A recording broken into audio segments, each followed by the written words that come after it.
നിങ്ങൾ ഈ എതിർക്കുന്നത് ഒന്നിക്ക് കറാഹത്ത് അതിന്റെ പേരിലാകണം, അല്ലെങ്കിൽ ഹറാമായതിന്റെ പേരിലാകണം. ഇത് കറാഹത്താണെന്നോ ഹറാമാണെന്നോ പരിശുദ്ധ ഖുർആനിന്റെ ഒരു ആയത്ത് അല്ലെങ്കിൽ ഒരു അര ആയത്ത് കൊണ്ട് വേറെ നിങ്ങളെ വിശദീകരണം ഞങ്ങൾക്ക് വേണ്ട. ചോദ്യം വളരെ വ്യക്തമാണ്. സുന്നികൾ നടത്തുന്ന മൗലിദാഘോഷം ഹറാമാണ് അല്ലെങ്കിൽ കറാഹത്താണ് എന്നതിന് ആയത്താണ് വേണ്ടത്. നിങ്ങളെ വിശദീകരണം ഞങ്ങൾക്ക് വേണ്ടേ വേണ്ട, ആയത്ത് വേണം. നിങ്ങളെ പക്കൽ സത്യമുണ്ട് വിശ്വസിച്ചിട്ടാ ഈ സാധാരണക്കാർക്ക് അല്ലെങ്കിൽ കൂക്കി വിടുന്നത് ഇവിടുന്ന്. നിങ്ങൾക്ക് ധൈര്യം ഇവിടെ വന്നിട്ട് ഇതാ സുദ്ദീഖുൽ അക്ബർ മൗലിദാഘോഷിക്കാൻ പറഞ്ഞിരിക്കുന്നു, ഉമർ ഖത്താബ് പറഞ്ഞിരിക്കുന്നു, ഉസ്മാൻ അഫ്ഫാൻ പറഞ്ഞിരിക്കുന്നു, ഹസൻ ബസ്രി പറഞ്ഞിരിക്കുന്നു എന്ന് പറയാൻ ധൈര്യം നിങ്ങൾക്ക്? ഇവിടെ ഫ്ലെക്സ് ഒട്ടിക്കുമ്പോൾ അതൊക്കെ പറയും. എന്നിട്ട് ഇവിടെ വന്നിട്ട് ആരായത്ത് ഞങ്ങൾക്ക് ആയത്ത് കുറിക്കുന്ന ഏർപ്പാടില്ല, ഫുൾ ആയത്താവുന്നത്. പിൽക്കാലത്ത് ഹിജ്റ 700-കളിൽ ഹിജ്റ 7-ാം നൂറ്റാണ്ടിൽ ഇവരെ ഏർപ്പാടിലാക്കി കൊണ്ടുവരിക. ഷിയാക്കളിൽ നിന്ന് കടമെടുത്ത് 7-ാം നൂറ്റാണ്ടിൽ രാജാവ് കൊണ്ടുവരിക. എന്നിട്ട് അത് കൂടി ആഘോഷിക്കുക. എന്നിട്ട് പാടില്ല എന്ന് പറഞ്ഞ ചോദിക്കുക, ഇത് പാടില്ല ആയത്ത്. നാളെ പോയിട്ട് സുബഹി 3 നിസ്കരിക്ക്.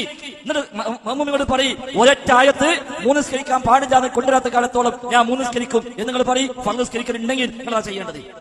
അതേസമയം ഈ ശൈലി അല്ല ദീനിന്റെ ശൈലി. നേരെ മറിച്ച് അല്ലാഹു റസൂൽ എന്ത് കൊണ്ടുവന്നോ അത് സ്വീകരിക്കണം. വമാ ആതാകുമുർ റസൂലു ഫഖുദൂഹു. അല്ലാഹുവിന്റെ റസൂൽ എന്താണോ കൊണ്ടുവന്ന് തന്നത് അത് സ്വീകരിക്കുക. ആ കൊണ്ടുവന്നതിൽ നബിദിനാഘോഷമില്ലേ ഇല്ല, നബിദിനാഘോഷമില്ലേ ഇല്ല. ഒരു സംശയം ഞങ്ങൾക്കില്ല, നിങ്ങൾക്കും സംശയമില്ല, നിങ്ങൾക്കും സംശയമില്ല. അല്ലാഹു ഖുർആനിൽ ജൂതന്മാരോട് പറഞ്ഞല്ലോ, അവർക്ക് റസൂലാനെ അറിയാം, കമാ യഅരിഫൂന അബ്നാഅഹും. സ്വന്തം മക്കൾ അറിയുന്ന പോലെ ഒരു നബിയെ അറിയാം, പക്ഷെ ഒരു അംഗീകരിച്ചില്ല. അപ്പാണ് ഞങ്ങൾക്കും കാണിക്കുന്നത്. നിങ്ങൾക്ക് ഉറപ്പാ അല്ലാഹു റസൂലിന്റെ ഒരു മാതൃക വിഷയത്തിലില്ല, സ്വഹാബത്തിന്റെ മാതൃക ഇല്ല, താബിഈങ്ങളുടെ മാതൃക ഇല്ല, തബഉ താബിഈങ്ങളുടെ മാതൃക ഇല്ല. ഞങ്ങളെ സംബന്ധിച്ച് പറയാനുള്ളത് ആ മാതൃക ഉണ്ടോ അത് ദീനാവൂല. ആ മാതൃക ഇല്ലേ ദീനാകുന്ന പ്രശ്നമേ ഇല്ല.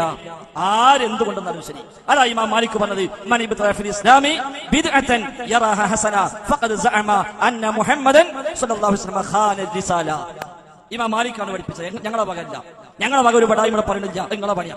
ഒരു ബിദ്അത്ത് കൊണ്ടുവരുന്നു എന്നിട്ട് അവൻ പറയുന്നു യറാഹ ഹസന, ഇത് ഹസനത്താണ്, നല്ല ബിദ്അത്താണ് എന്നവൻ പറയുന്നുവെങ്കിൽ അതിനർത്ഥം അല്ലാഹുവിന്റെ റസൂൽ നമ്മളെ വഞ്ചിച്ചുവെന്നാണ് എന്ന് ഇമാം മാലിക് പറഞ്ഞു. എന്താ കാരണം? അല്ലാഹു പറ ദീൻ പൂർത്തിയാക്കി. മൗലവിമാര് പറയാ പൂർത്തിയാക്കിയ ദീനില്ലെങ്കിലും പിന്നുണ്ടാക്കാൻ പറ്റുന്നു. അതിനർത്ഥം എന്താ? നബി നമ്മളെ പറ്റിച്ചതല്ലേ? പടച്ചോ പോലെ ദീന് പൂർത്തിയാക്കി.